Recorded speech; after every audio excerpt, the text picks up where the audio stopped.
buenas noches, bienvenidos a su programa semanal Sin Rodeos.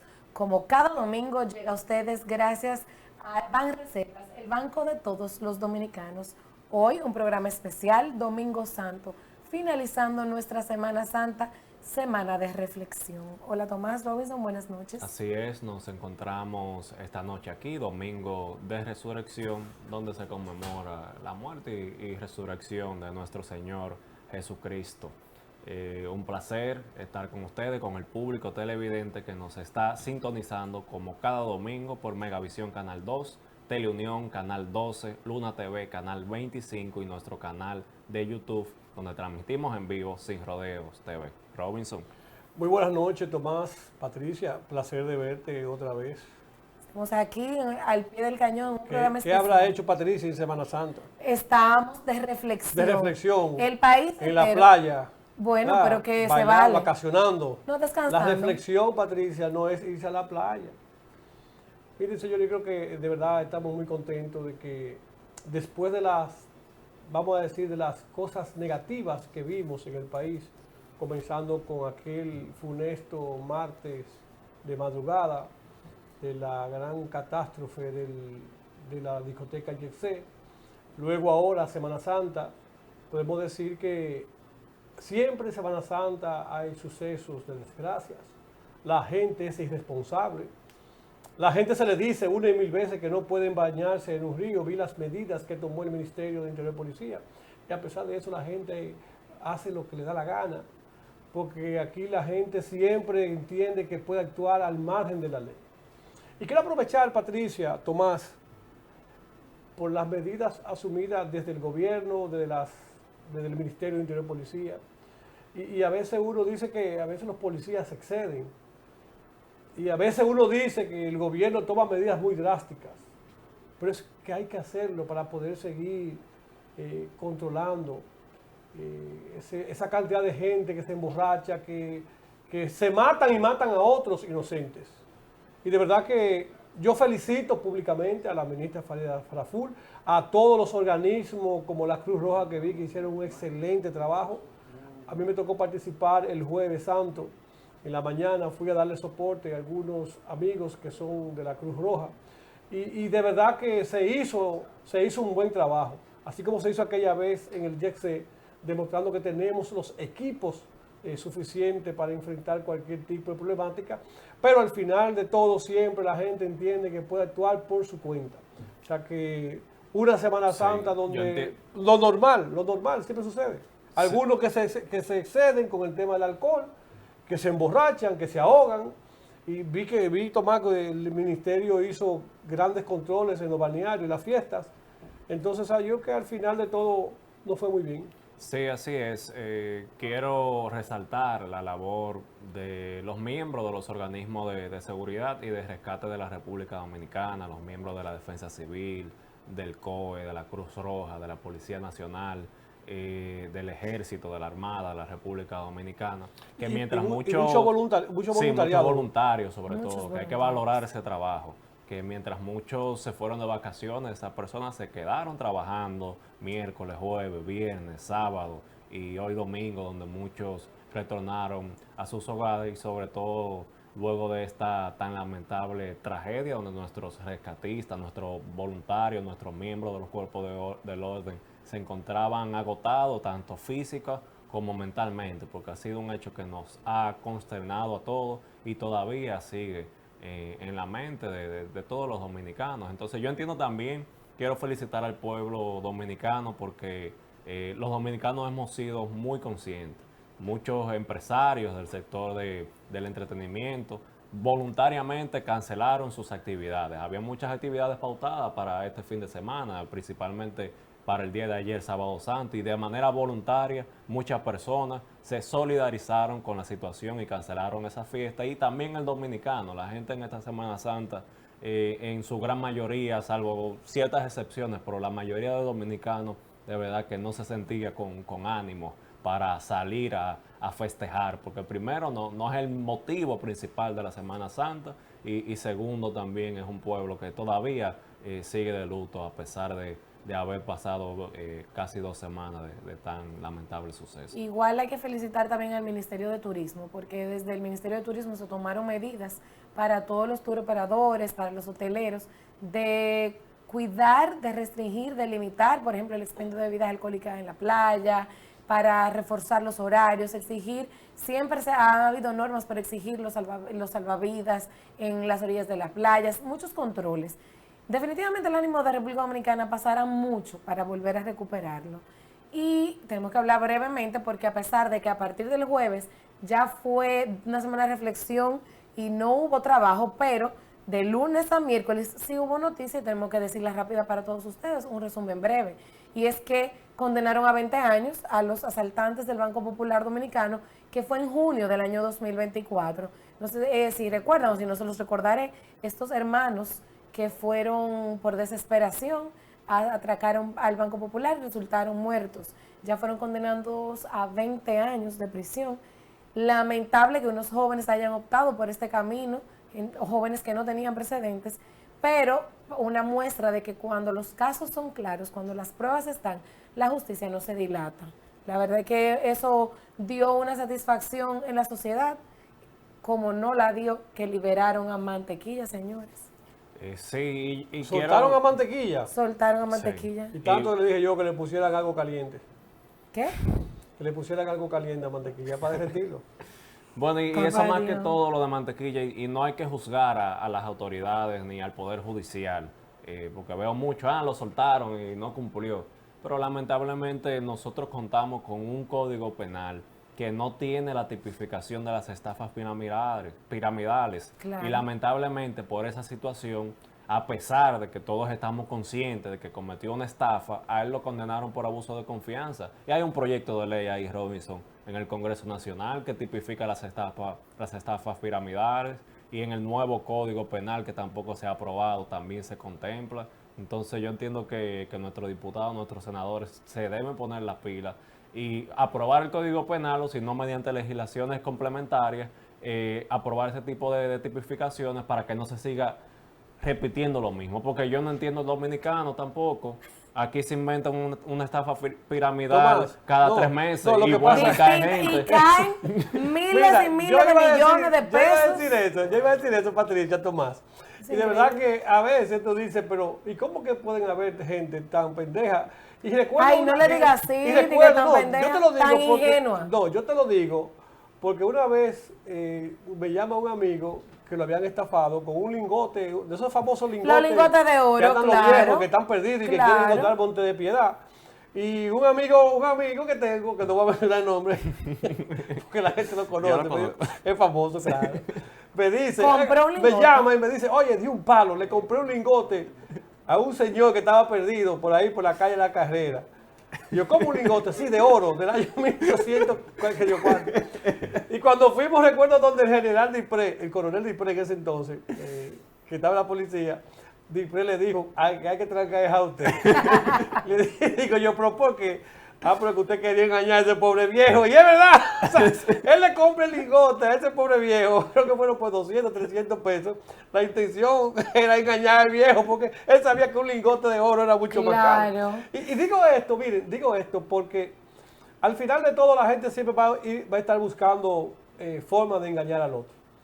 Y también que Mantequilla se anunció con su base piramidal. Pero cada vez que yo veo a una gente y siempre escucho que dice, mira que te voy a multiplicar tu dinero. Si tú pones 100,000 pesos, te voy a dar 200,000. Señores, nada que sea fácil, nada que sea fácil lograr, deja dinero. Las cosas cuando dejan dinero son difíciles, es un plan, hay que armar un proyecto, pero todo lo que usted ve que deja dinero rápido es porque hay un problema atrás. Y quiero aprovechar no el caso de Mantequilla, quiero aprovechar para decirle algo, señores. Miren, la República Dominicana sigue siendo uno de los países que brinda la mejor paz, tanto en el estado jurídico, del sistema de inversión económico, en todos los sentidos. La República Dominicana es uno de los mejores países que hay para vivir. Es cierto que van a existir mucha gente que van a querer inventarse formas de engañar al otro, pero la República Dominicana sigue siendo un país donde se puede vivir. Y quiero hacerle un llamado directo al presidente de la República, a la ministra Farideh Raful y a todas las instituciones que tienen que ver con el orden. Incluso hablé con el director del Intran, que me topé con él en un velatorio, y le decía, la República Dominicana está necesitando la aplicación de un régimen de consecuencias en todos los sentidos. Y hablo de esas tres figuras, el presidente de la República, hablo de Farideh en Interior y Policía y hablo de Morrison en el Intran, porque se hace necesario poner orden y un régimen de consecuencias en el tema del tránsito y en el tema de la aplicación de las leyes. Señores, no podemos andar como chivos sin ley. El dominicano, lamentablemente, hay que llevarlo amarrado. Y vieron lo que pasaba con los carreteos ahora, que todo el mundo va tranquilo, pero porque va un policía adelante. Hay que invertir, señor presidente, en más agentes de DGC. Hay que poner un agente de DGC en la autopista, las camionetas que usan obras públicas. Hay que pasársela al Intran o a la DGC para que fiscalicen y persigan a todos esos sinvergüenzas que andan en la autopista manejando como chivos sin ley. Vamos a poner régimen de consecuencia, porque el miércoles santo, creo que fue, vi un accidente en la autopista por una imprudencia de un camionero de doble cola que hizo un giro desde el carril izquierdo al carril derecho en un zigzag, y eso provocó un accidente porque no había y el tipo siguió, que fue lo peor de caso. Consecuencia drástica. Las autoridades tienen que ponerle cónchole y digo cónchole para no decir otra cosa, medidas drásticas. Está bien, pero recuerda que estamos terminando nuestra semana de reflexión. Es verdad, sí, también es verdad. Vuelve, concéntrate. Nosotros tenemos una entrevista valiosísima, y es que a propósito de la Semana Santa y de cómo culminamos con nuestra Pascua de Resurrección, estaremos conversando después de comerciales con una institución de la Iglesia Católica para que nos desbloquee algunos mitos y algunas incógnitas que tenemos hoy por hoy respecto a nuestra Semana Mayor. No, pero espérate, Patricia, ¿tú te vas ya a comerciales? Sí. Voy a dar un tic, porque yo le decía a Tomás fuera del aire que iba a dar toda la semana un tic de tránsito, porque me cogió con el tránsito. Sí, yo ya lo veo. Miren, señores, si usted sabe que usted va a andar a 60 kilómetros por hora, no use el carril izquierdo. Si usted sabe que anda en un vehículo, un camión grande, no use el carril izquierdo de la autopista. Es expreso, en el sentido que usted tiene que ir a una velocidad que no cree un tapón.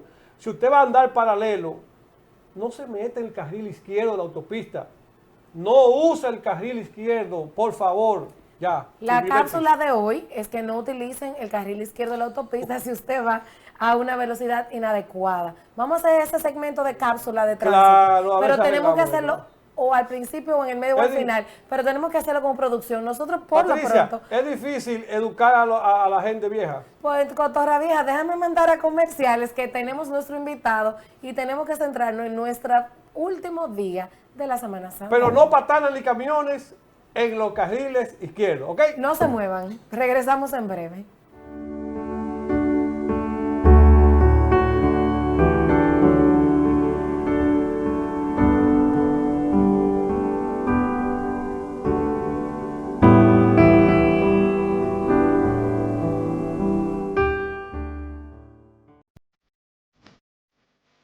Aquí en el Cibao, Edenorte está cambiando la vida de todos los comunitarios.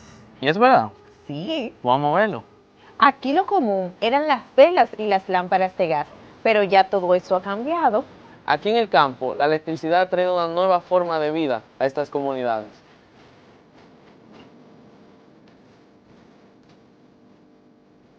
Es que Edenorte trabaja para impulsar el desarrollo del Cibao. Y así es como la electricidad está cambiando vidas aquí en el Cibao. Gracias por ayudarnos a compartir esta historia con el mundo.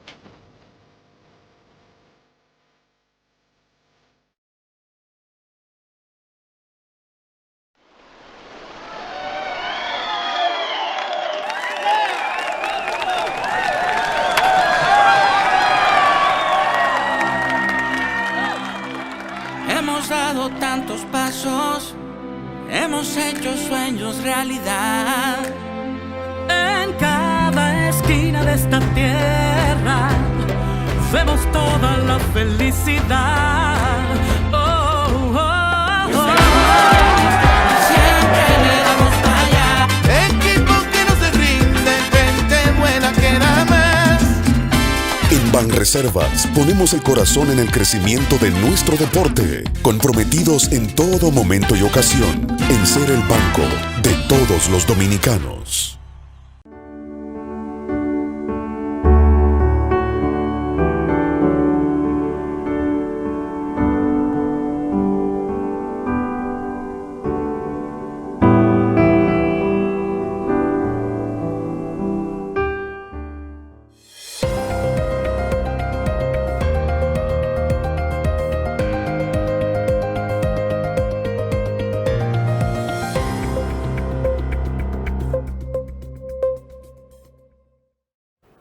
Estamos de regreso en nuestro segmento estelar, la entrevista, y llega a cada uno de ustedes gracias a la Cámara de Diputados de la República Dominicana. En esta edición especial, tras concluir la Semana Santa, estaremos conversando con Padre Carlos Santana. Oriundo de Santiago de los Caballeros, es licenciado en Teología con maestría en Teología Espiritual y especialización en formación para seminarios por la Universidad Gregoriana de Roma. Además, es abogado y filósofo por la Pontificia Universidad Católica Madre y Maestra, donde también obtuvo una especialidad en Historia. Fue ordenado sacerdote en 2008 y ha ocupado importantes cargos en la Arquidiócesis de Santiago. Como profesor universitario en la Pucamaima, imparte asignaturas como Derecho Canónico, Filosofía del Derecho y Arte Sacra. Ha hecho grandes aportes a la Iglesia como miembro de la Comisión para la Restauración de la Catedral de Santiago, director coral, compositor litúrgico y formador en música sacra.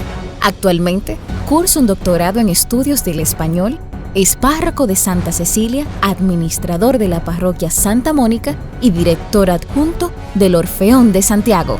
Conversaremos sin rodeos con el Padre Carlos Santana.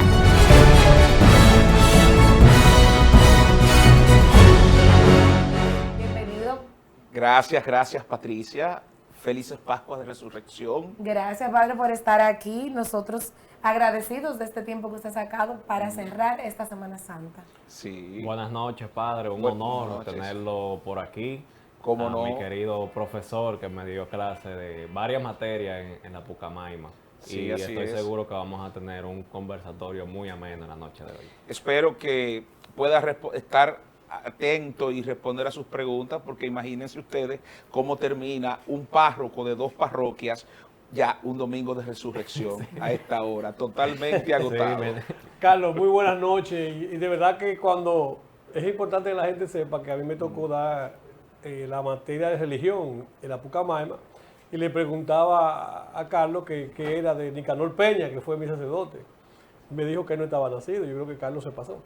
Carlos, bienvenido. Y de verdad que después de una semana con tantos acontecimientos, una semana que termina, que se supone que debía haber una gran reflexión. Ya tú sabes cómo es el dominicano. Aquí hay preguntas que Patricia te hacía fuera del aire, que hasta yo quisiera preguntarte, porque hay muchos temas que a veces uno cree que son insignificantes, pero es importante. Así que, Patricia, tenemos al Padre Carlos y hoy lo tenemos sin rodeos. Me acaban de pasar la pelota y usted sabe, como decía Robinson, nosotros hemos estudiado, hemos crecido viendo lo que es la Cuaresma, la Pasión de Cristo, el tema de la resurrección, su muerte, crucifixión, muerte y resurrección. Sin embargo, o en el día a día, o en el ajetreo, o no sé, pero se nos van olvidando cosas importantes. Y entonces yo conversaba con mis hijos y les decía, si ustedes tienen la oportunidad de preguntarle a un padre de Semana Santa, ¿por dónde ustedes empiezan? Y el pequeño me dice que ¿por qué Pascua? Porque hay Pascua de Navidad, hay Pascua de Resurrección. ¿Qué significa Pascua? Y me puso como entre la espada y la pared. ¿Quién mejor que usted? Bueno, es simple. La palabra Pascua viene del arameo, Peshá. El arameo era la lengua que Jesús hablaba. Entonces, este término Peshá hacía referencia al paso de la esclavitud a la libertad del pueblo de Israel, al paso por el Mar Rojo. Recordemos que este acontecimiento para los judíos era su especie de 27 de febrero. Era su fiesta de independencia, porque esta liberación y el paso por el Mar Rojo que Dios permite que el pueblo realice es como el surgimiento del pueblo de Israel. Entonces, para ellos este acontecimiento es fundamental. Entonces, pasaje, hace tanto referencia a una realidad material, que es el paso a través del Mar Rojo, y segundo, a una realidad espiritual. Para nosotros se trata del paso de la muerte a la vida. Recordemos que Jesús fue crucificado dentro del contexto de la celebración de la Pascua judía. Y por eso es que nosotros llamamos a esta celebración Pascua de Resurrección. Recordemos que en los primeros 50 años del cristianismo hubo una relación directa, estrechísima, con la religión judía. De hecho, no se había producido todavía la separación entre el cristianismo y el judaísmo. Y por esa razón es que los primeros cristianos seguían celebrando la Pascua judía, pero le daban esa connotación, la de la resurrección.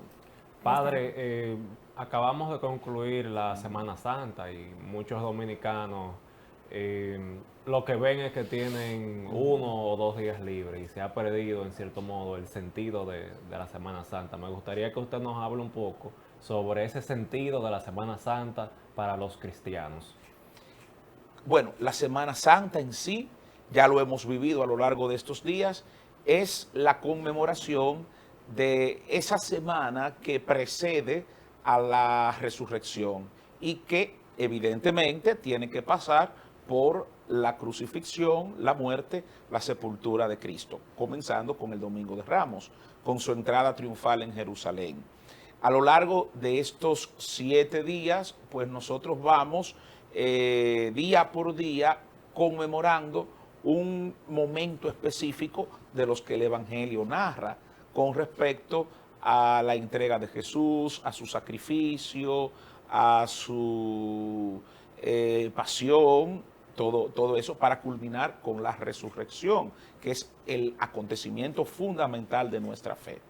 Entonces, ciertamente, vivimos un proceso de secularización, donde ya hay una gran mayoría de personas que ha perdido esta sensibilidad. Anteriormente había personas que no eran religiosas, pero respetuosas. Sí. O sea, no eran religiosas, incluso hasta los muchachos del barrio que estaban en la esquina jugando dominó, lo hacían en silencio, respetando, con recogimiento. Ahora no. Ahora el secularismo ha avanzado como producto del desarrollo, como producto de toda esta apertura, porque hay que reconocer que lamentablemente un desarrollo económico, un desarrollo material, trae consigo un degrado espiritual. Y eso es lo que ha pasado, que ya, como dice el querido padre César Hilario, la Semana Santa se ha convertido en la menos santa de las semanas. En unas vacaciones. Y no solamente eso, Carlos, que si bien es cierto que anteriormente recuerdo que a uno te lo castigaban cuando hacía algo que no fuera acorde a los principios religiosos y cristianos. Pero yo tengo una pregunta que me gustaría, me imagino que todo el público quisiera saber. ¿Por qué siempre la Semana Santa cae en tiempos diferentes? O sea, a veces que cae en marzo, que cae en abril, ¿tiene algo que ver con el tema del cristianismo, con el tema de la muerte de Jesucristo? O sea, ¿por qué varía esa fecha? Entonces, a veces la gente dice, yo quiero el año que viene, en Semana Santa, pero que ahora va a ser en abril, después va a ser en marzo. O sea, ¿a qué se debe esa variación de tiempo? ¿Y qué conexión tiene con el tema de la muerte y resurrección de Jesucristo? Muy bien. Hace un momento decía que la muerte y resurrección de Jesucristo acontecen en el marco de la celebración de la Pascua judía. Los judíos tenían un calendario lunar, a diferencia del nuestro, que es calendario solar. Por lo tanto, los meses y los días se regían por las fases de la luna.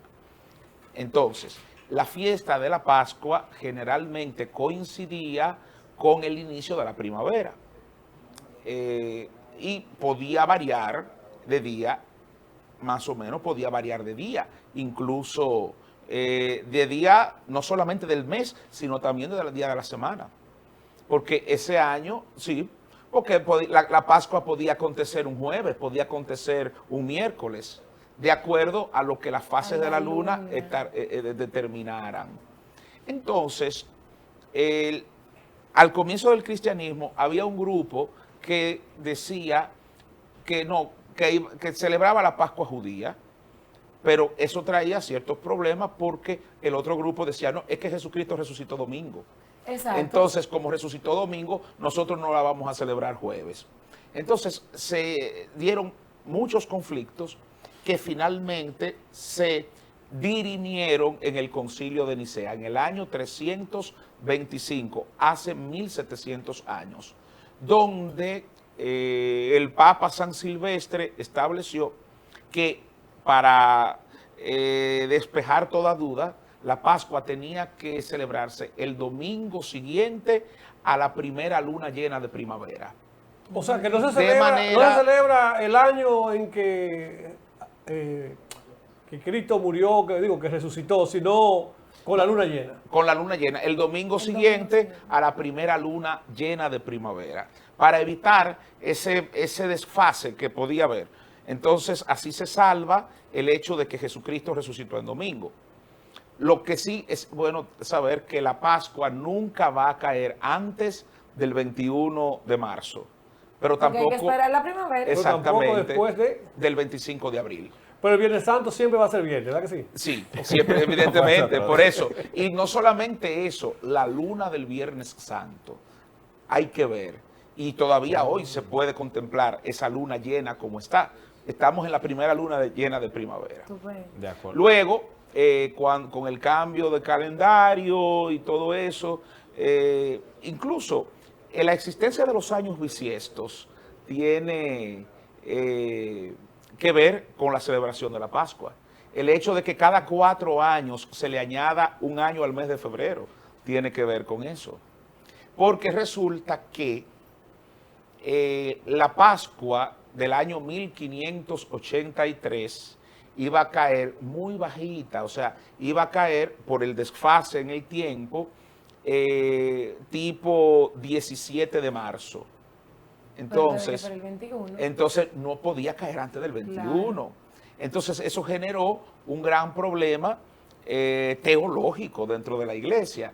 Y el Papa Gregorio XIII, que en ese momento era el sucesor de Pedro, mandó a que sus sabios, los astrónomos y científicos, buscaran una solución. ¿Y cuál fue la solución? Añadirle 10 días más al mes de octubre de 1582. 10 días más para poder alargar el tiempo, el espacio, y sobre todo que como calculaban que cada cierto tiempo iban a tener ese problema, se decidió resolver. Cada 4 años le vamos a añadir un día más al calendario. De acuerdo. Y por eso es que nosotros le llamamos a nuestro calendario el calendario gregoriano, por el hecho de que fue Papa Gregorio XIII que así lo estableció. ¿Qué dato más interesante? Sí, padre, me gustaría que hablemos un poco del contexto histórico de cuando muere Jesucristo, qué impacto tuvo antes y después de su muerte, no solo para el cristianismo, sino también para el propio judaísmo, para el imperio romano. ¿Qué usted no pudiera hablar sobre eso? Sí, fíjense, Jesús, en un primer momento, la muerte de Jesús, para el imperio romano no va a representar nada en un primer momento. Jesús muere como un delincuente. Al lado de los ladrones. Incluso hay un autor, Mayer, que es uno de los estudiosos del Jesús histórico, que define a Jesús como un hebreo marginal. Jesús era considerado como un hebreo precisamente de orilla. Entonces, y por eso, y muere como un criminal. De manera que en un primer momento las autoridades judías buscan quitar a Jesús del medio porque su predicación entraba en conflicto con sus intereses. O sea, perdóneme, padre. O sea, estamos hablando que con Jesucristo nace el cristianismo que contradice el catolicismo. No, es que el cristianismo no. Con Jesús no hay contradicción entre cristianismo y catolicismo. Es lo mismo. Claro que sí, porque es que primero, o sea, Jesús realmente establece una comunidad de seguidores. Dentro del catolicismo. No existía el catolicismo, ok. nada, atención. Jesús no funda una religión, sino que el grupo de sus seguidores comienzan a estructurarse en torno al evento de la Pascua. Y como eran los seguidores de Jesucristo, la gente comenzó a llamarle cristianos, pero en sí eran judíos de religión, y luego otros que aceptaron el mensaje de Jesucristo. Por cuestiones dogmáticas, ya que los judíos consideraban a los cristianos blasfemos, porque proclamaban que Jesús era Dios y esto era inadmisible para los judíos, entonces deciden expulsar a los cristianos de la sinagoga, del culto judío, y ahí entonces ya comienza a estructurarse el cristianismo como religión. ¿Qué pasa? En el siglo III, como ya la iglesia, el cristianismo se había expandido por todo el mundo, se le dio el apelativo de católico. Católicos en griego significa universal, universal.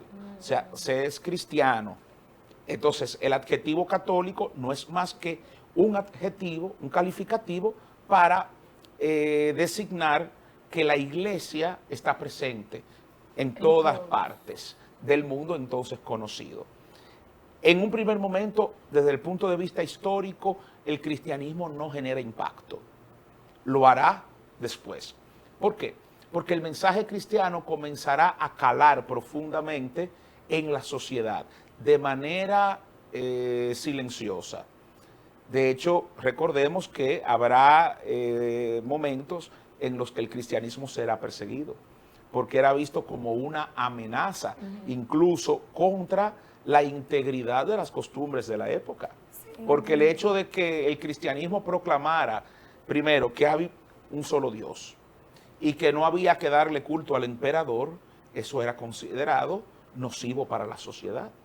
Y por ende, y que dijera que los dioses que adoran en el Imperio Romano son falsos, imagínense ustedes el choque que se da, y que el emperador no era Dios.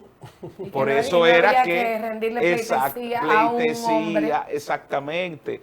Eso va a porque eso representaba desde el punto de vista político un gran problema. Claro. Sin embargo, el mensaje de amor del cristianismo, ese mensaje de acogida, de apertura, en medio de una sociedad profundamente clasista,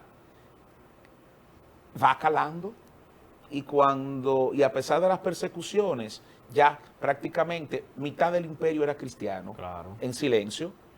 Constantino, en el siglo IV, se da cuenta de que ya no puede hacer frente a esta realidad y ve que al contrario, en vez de desayudar, la unidad religiosa del imperio le podía favorecer la unidad política.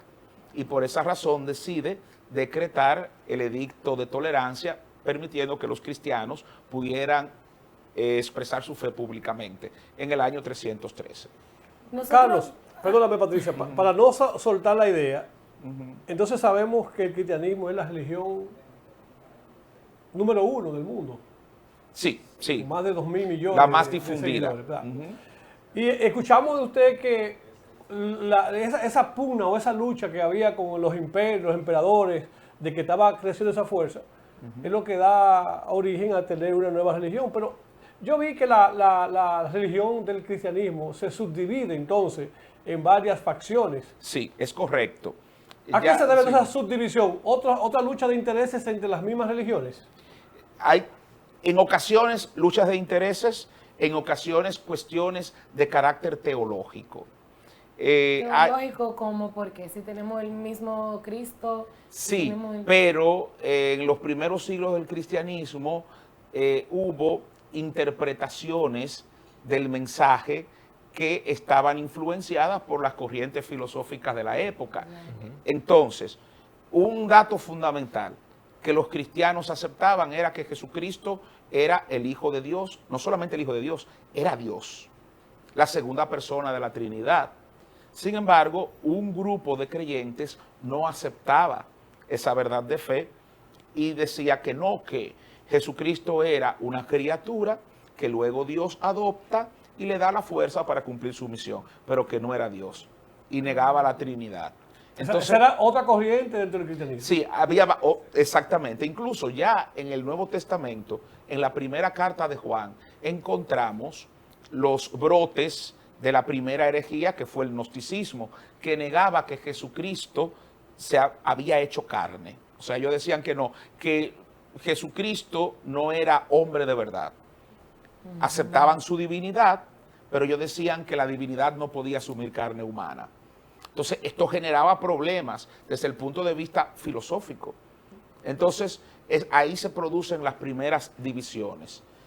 La segunda gran división en el año 1054. Ahí se dan elementos políticos sobre todo y culturales. Políticos porque recordemos que Constantino traslada la capital del imperio desde Roma a Bizancio, a Constantinopla. Y entonces el patriarca de Constantinopla entendía que como la sede del imperio, la sede política estaba ahí, Constantinopla tenía que ser la sede de la iglesia y no Roma. Y ahí comenzaron las pugnas entre el obispo de Roma y el obispo de Constantinopla. Pero además culturalmente, en todo el oriente se hablaba griego, en occidente se hablaba latín.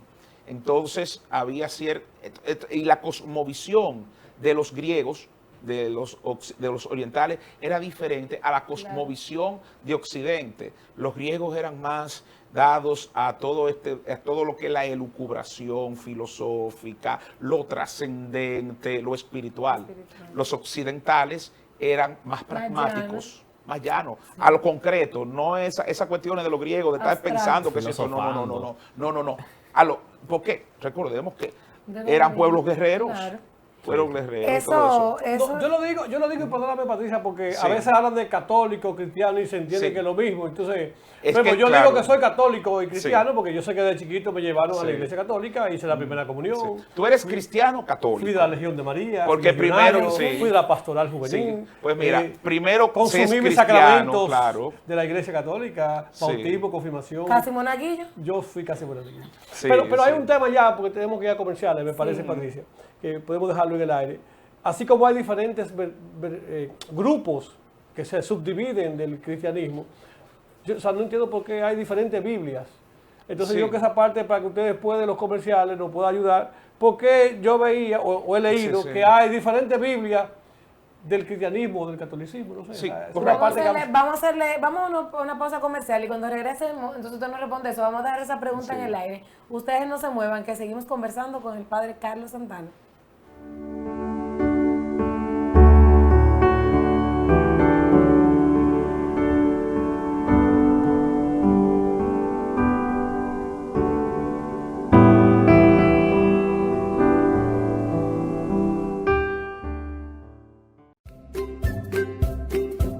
Aquí en el Cibao, Edenorte está cambiando la vida de todos los comunitarios.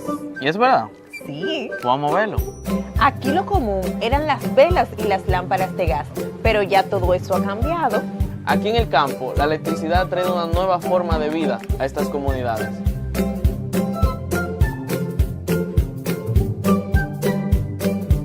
Es que Edenorte trabaja para impulsar el desarrollo del Cibao. Y así es como la electricidad está cambiando vidas aquí en el Cibao. Gracias por ayudarnos a compartir esta historia con el mundo.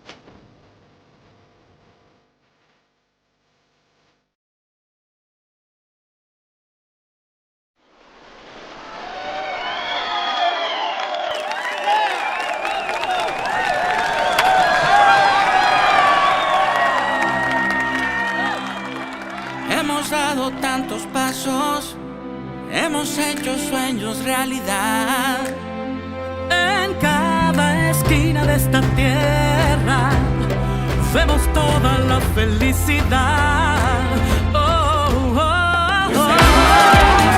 Siempre le damos para allá.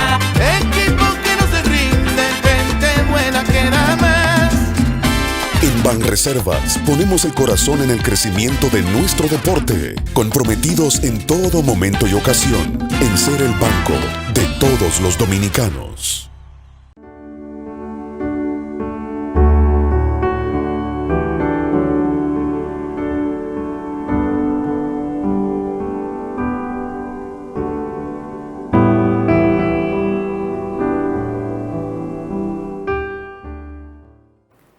Estamos de regreso en este programa Sin Rodeos, una edición especial con motivo del cierre de la Semana Santa. Conversamos con el padre Carlos Santana y antes de irnos a comerciales, Robinson le hizo una pregunta que dejamos en el aire. ¿Por qué hay dentro del cristianismo distintas Biblias? Explíquenos, padre, ese pequeño detalle, que hay Biblia que tienen algunos libros, otros no. ¿Por qué sí? ¿Qué es lo que pasa? Antes de eso quiero concluir con la primera pregunta y esa idea. Entonces, el cristianismo, especialmente en el año 1517, se da la otra gran separación, que es la Reforma Protestante. Correcto. Martín Lutero. Claro. Martín Lutero, porque digamos que en esa época la jerarquía de la iglesia, la mayor parte de la jerarquía de la iglesia había perdido de vista cuál era su horizonte, su misión evangélica, y había una gran corrupción dentro de la iglesia. Y había cristianos como Martín Lutero que quería que se volviera a la pureza original del cristianismo, que se volviera a las fuentes. Solo que en el caso de Martín Lutero, esto que él proponía fue aprovechado políticamente por los príncipes alemanes que querían verse libres de la influencia de Carlos V y de la influencia del Papa. Entonces no querían a Carlos V, no querían a un español como emperador del Imperio Romano Germánico. Entonces apoyan a Lutero para que continúe hacia adelante con su reforma, y ahí se da también más adelante la ruptura con la Iglesia Católica. Luego el protestantismo va a desarrollar una serie de conceptos teológicos que se van a diferenciar fundamentalmente de la Iglesia Católica. Pero ellos son cristianos evangélicos o protestantes o luteranos. Nosotros somos cristianos católicos, porque no tienen la exclusividad del cristianismo. De hecho, en la historia solamente hubo en primer momento la religión cristiana, que se llamó católica, como yo les decía, por el hecho de ser universal, que de hecho San Ireneo así la llama a finales del siglo II, principio del siglo III. Tipos de Biblia distintos. Tenemos que irnos al año 70 después de Cristo. En el año 70 después de Cristo, un poquito antes de la destrucción del templo de Jerusalén, un grupo de sabios judíos se había reunido en una ciudad de Israel, en un pueblecito llamado Yamnia, para hablar acerca del futuro del judaísmo, de la religión judía que estaba siendo también amenazada por los conflictos políticos. Y ellos deciden sacar de la Biblia, del grupo de libros del Antiguo Testamento, los 7 libros que habían sido escritos en griego durante el periodo de Alejandría, de la época de Alejandría. Había 7 libros que habían sido escritos en griego durante ese periodo en que muchos judíos estuvieron en esa zona del mundo, en el norte de África. ¿Por qué? Porque ellos decían que Dios no hablaba griego, que Dios hablaba arameo y que por tanto esos libros escritos en griego no podían ser inspirados por Dios. Sin embargo, los primeros cristianos, la Biblia que conocieron fue esa, y la Biblia que Jesús conoció, el Antiguo Testamento que Jesús conoció, fue el que tenía esos 7 libros. Luego, en la Reforma Protestante, también Lutero decide sacar esos 7 libros escritos en griego. Quería sacar también la Carta de Santiago del Nuevo Testamento, porque era que la Carta de Santiago contradecía abiertamente el postulado que él decía de la sola fe, que las obras no salvan, solamente la fe salva, que las obras no. Entonces Santiago tiene una visión diferente y por eso la quería sacar. Sus compañeros no lo dejaron. Y por eso es que la Biblia protestante tiene 7 libros menos. La Biblia católica y la ortodoxa entonces tiene 7 libros más. La Biblia católica tiene 73 libros. O sea, cada Biblia, padre, es una variante del cristianismo. Es un grupo diferente. No, por ejemplo, hay traducciones. Son traducciones. Son traducciones. Por ejemplo, los protestantes, en su gran mayoría, han adoptado la traducción de Reina Valera. Exacto. Casiodoro de Reina, Cipriano de Valera, que toman la traducción de King James, del rey Jaime, por ejemplo. Para nosotros, fundamentalmente, la traducción que nosotros tenemos, la traducción de la Biblia católica, es la que viene de la Vulgata, la que hizo San Jerónimo, que la tradujo de los originales arameo, griego, al latín. Entonces, esa es la base de nuestra traducción. Okay. Pero también dentro de la Iglesia Católica hay vigentes diversos tipos de traducciones, que está la Biblia de Jerusalén, la Biblia latinoamericana, la Biblia del pueblo de Dios. El contenido es el mismo, solo que hay traductores que tienen visiones diferentes. Y ahora que usted dice eso, y le voy a interrumpir aquí a mis compañeros, que le toca a los varones, pero me voy a aprovechar de ser mujer. Mi mamá lee la Biblia, la Reina Valera, me pone. Claro, pero yo le voy a hacer una pregunta. Yo veo que los católicos, nosotros, somos los más flexibles de todas las religiones. Y nosotros, en esa flexibilidad, yo que soy media dictadora, creo que hemos ido perdiendo un poco.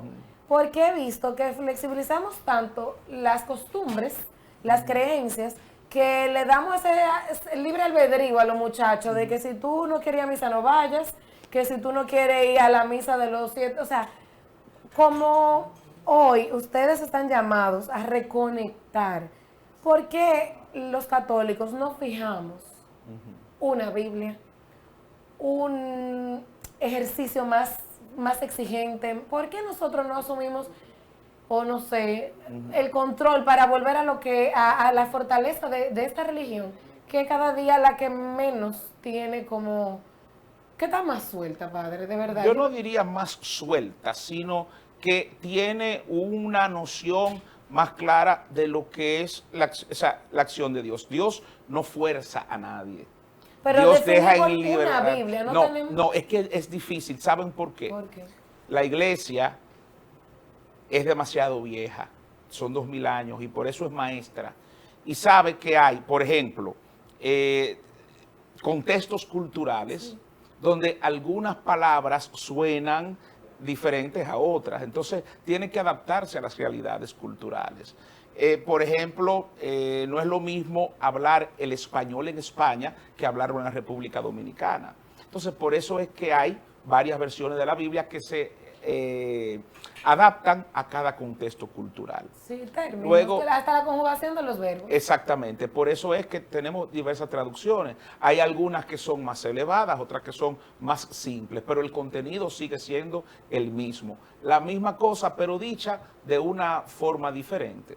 Entonces, en el caso que tú dices de la libertad, bueno,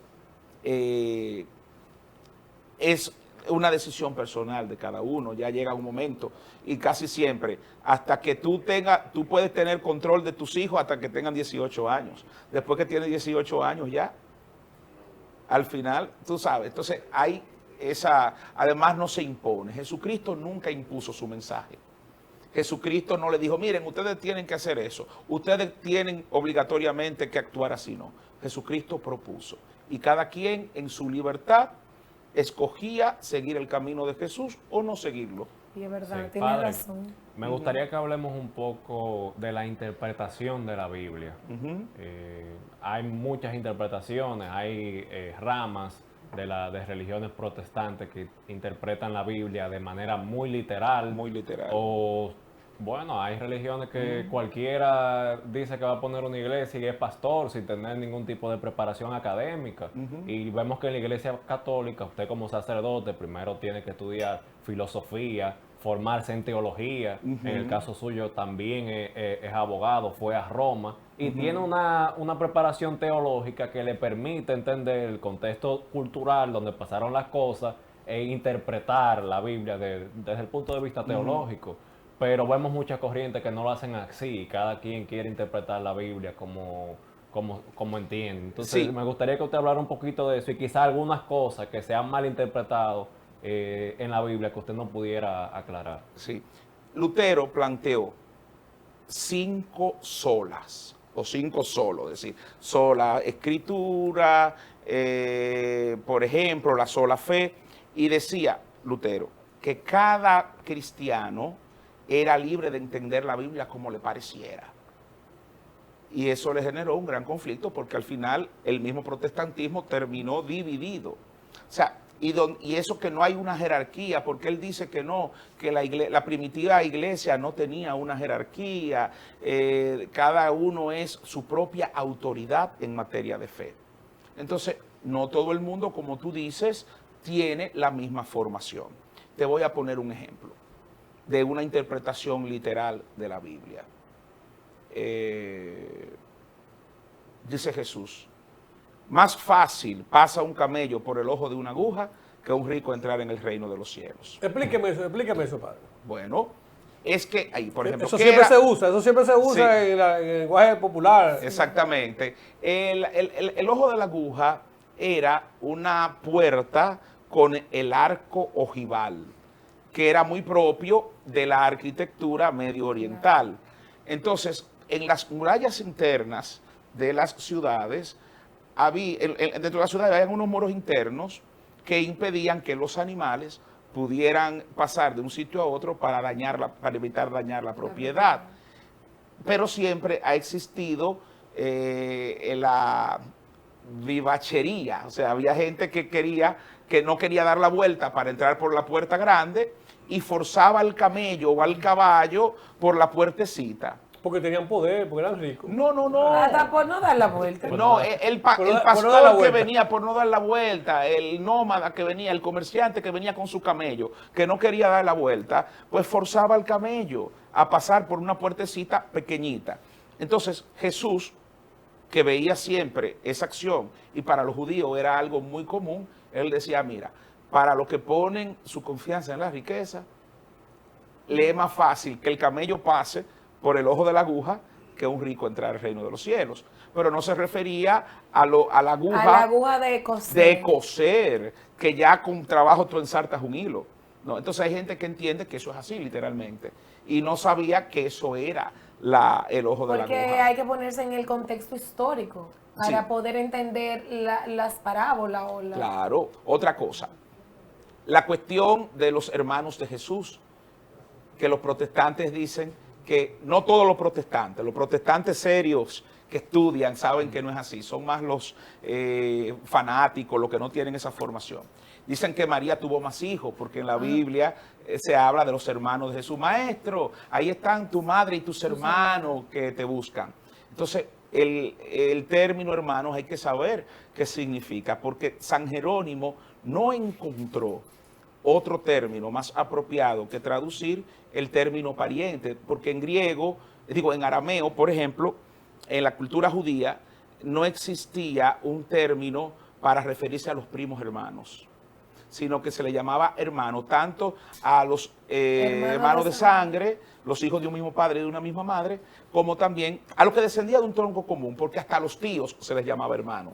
Y ahí tú tienes el caso de Abraham. Abraham era tío de Lot, pero en la Biblia se dice que eran hermanos. Entonces, no se toma ese aspecto en consideración. O las parábolas, que tenían una razón de ser en un contexto histórico específico.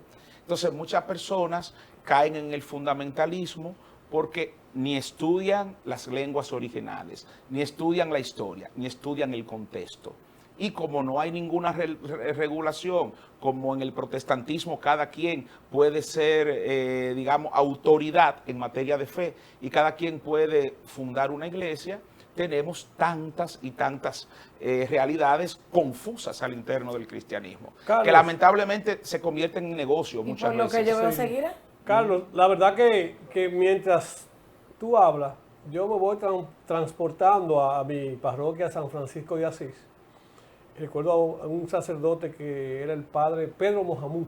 Mahamud.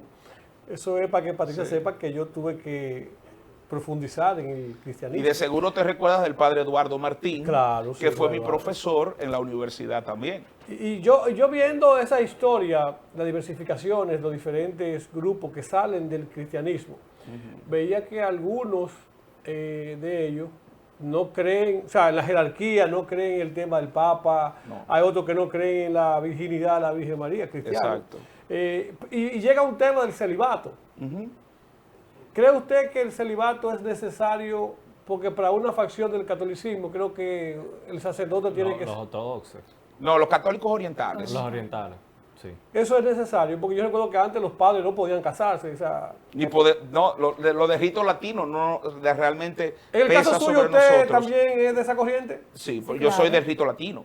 Yo Claro. soy sacerdote católico de rito latino. O sea, usted Los no- católicos de rito oriental sí pueden, hombres casados pueden ser sacerdotes. Por ejemplo, tus antepasados, que son maronitas, Claro. tus antepasados son maronitas y del Líbano y de Siria y de Palestina. Entonces, tienen justamente hombres que son sacerdotes y son católicos, al Claro. igual que yo, y en comunión con el Papa, igual que yo. Es un asunto histórico y disciplinar que Es disciplinado, es creo más yo que que nada, sí. sí, porque mira, Porque yo ni estoy es- seguro que a usted no le afectaría no es nada bíblico, que usted fuera un no hombre es casado. bíblico. No, afectaría solamente desde el punto de vista práctico. Pero desde el punto de vista teológico, los primeros apóstoles eran casados. Claro. Incluso los primeros papas eran casados también. Y los primeros obispos también fueron casados. Con el tiempo se fueron dando una serie de regulaciones, sobre todo por una situación que se daba. Que era más económico, ¿no? Era... Aparte de la economía, primero, era la cuestión del concubinato de los sacerdotes. Porque es verdad que en los primeros siglos los sacerdotes se podían casar, pero Ajá. también tenían varias mujeres. En cada país, en cada En puerto. cada, en por cada donde puerto, quiera ajá. que iban y dejaban hijos donde quiera que Sí. iban. Y esto Estaban también cumpliendo la palabra generaba... de Dios de multiplicados. Exacto, y esto multiplicados. generaba un problema y algunos más radicales dentro de la iglesia decidieron comenzar a hacer un voto de castidad. Bueno, Smith lo hizo así. Hacer en la un voto de religión castidad. Y Mormón. también el tema Pero era económico opcional. de la repartición de los, Claro. de los bienes de la iglesia. Exactamente. La herencia. Ahí viene el segundo momento, el problema que se generaba. ¿Por qué? Porque muchas veces la familia del sacerdote no distinguía entre los bienes del sacerdote y los bienes de la iglesia. Por eso, ya de manera obligatoria, en el Concilio IV de Letrán, 1215, se establece para los sacerdotes de rito latino la obligatoriedad del celibato. Pero es una disciplina que puede cambiar, Pero- porque no es una cuestión dogmática, tampoco es una materia de fe, sino disciplinar, Y que el- puede ser opcional, no opcional. Y en algún momento creo que la iglesia tendrá que optar también por esa posibilidad. Sí, y a eso iba, el tema de que, bueno, cuando uno se forma en una disciplina, esas son las reglas y usted la asumió. La asumió. Pero hoy por hoy, que vemos la juventud un poco más desconectada, la iglesia en su libertad, que la entiendo, pero no la comparto al 100%, también veo que estamos ante un nuevo momento de que la iglesia debe de sentarse para reconectar con la juventud. Y qué bueno que ustedes de esa línea, igual nosotros vimos como el Papa Francisco también ha sido bien abierto a dialogar nuevas posibilidades, reconocer nuevas composiciones familiares, que el mundo cambió. En ese sentido, como padre joven, que sé que usted es, que todo el mundo lo sigue, porque Ni tan joven ya. bueno, pero todo el que nos ve lo reconoce usted tocando guitarra, es con un grupo de jóvenes. O sea, usted es un padre accesible y es un padre muy de la sociedad. ¿Qué hace o qué entiende el padre Carlos que es un reto para al corto plazo de volver a reconectar con los jóvenes para traer al servicio y a la comunidad, a la vida de nuestra iglesia católica? La verdad es que el mundo se nos ha ido más rápido. Entonces los muchachos, los jóvenes de ahora, tienen otras prioridades. ¿Por qué? Porque ya, ni siquiera tienen necesidad de agregarse socialmente, porque se han apegado a una tablet, a un celular, a una computadora, a un videojuego. Y eso no es solamente la Iglesia Católica, la sociedad en sí está viviendo ese problema de ese aislamiento. Entonces, claro, en ese sentido la Iglesia ha tenido que reinventarse la manera cómo llegar a esos muchachos. ¿Y cuál es? Bueno, hay que meterse a lo que se llama el continente digital. Ahora mismo hay una amplia red dentro de la Iglesia que está trabajando lo que es la evangelización a través de los medios digitales, a través de las redes sociales. El próximo domingo, si Dios quiere, será canonizado un chico de apenas 16 años que murió, Carlo Acutis, que él le llaman el ciberapóstol, que él dedicó su tiempo a evangelizar, a dar a conocer a los jóvenes de su edad lo que era la Eucaristía por medio de ¿qué? De las redes. Claro. Y él murió de leucemia, pero se dedicó 100% a ese apostolado. Y bueno, o sea, ha sido propuesto a los jóvenes y adolescentes de hoy como modelo de santidad. Entonces, eso, ¿cuál es el desafío? Ciertamente, el mundo ha cambiado.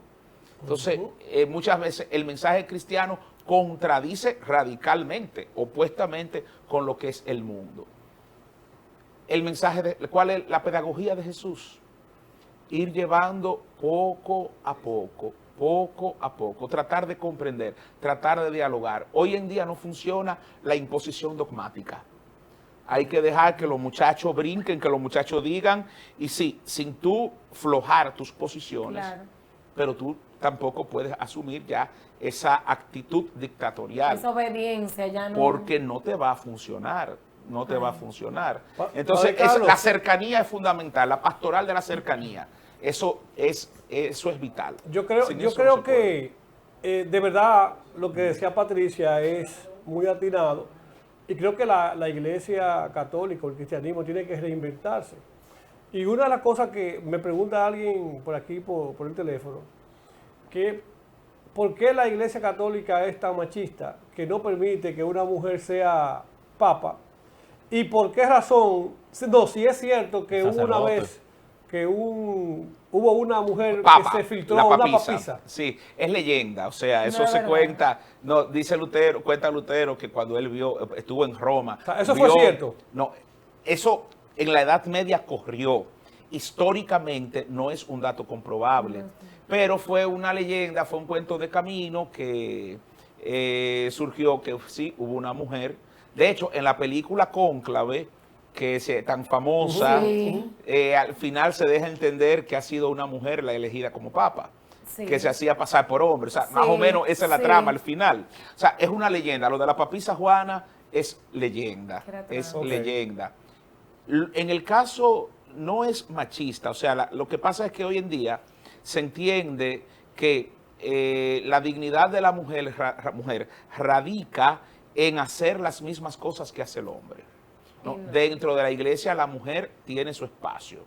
De hecho, la iglesia misma es mujer. La Virgen María, dentro del plan de la salvación incluso, tiene un rol más protagónico que el de San Pedro, que el del Papa.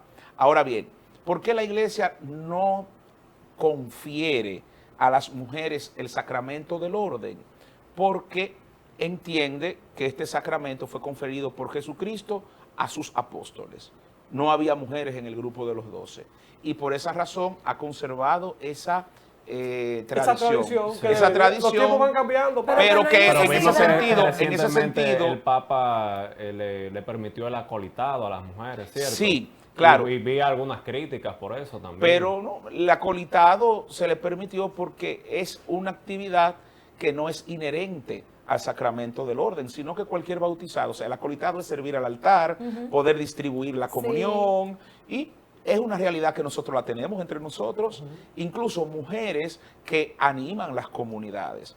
El liderazgo en nuestras comunidades, en nuestras parroquias, son las mujeres las que llevan. Ahora, el hecho de que no se les permita el sacramento del orden no quiere decir que sean de segunda categoría. Yo estoy de acuerdo en eso así. Incluso hay mujeres que tienen más poder que un cura. Yo pienso, por ejemplo, en una superiora de una congregación religiosa, de una congregación de monjas. Tiene más poder que yo y que incluso a un obispo, porque su jurisdicción se extiende a un territorio mucho más amplio. Claro.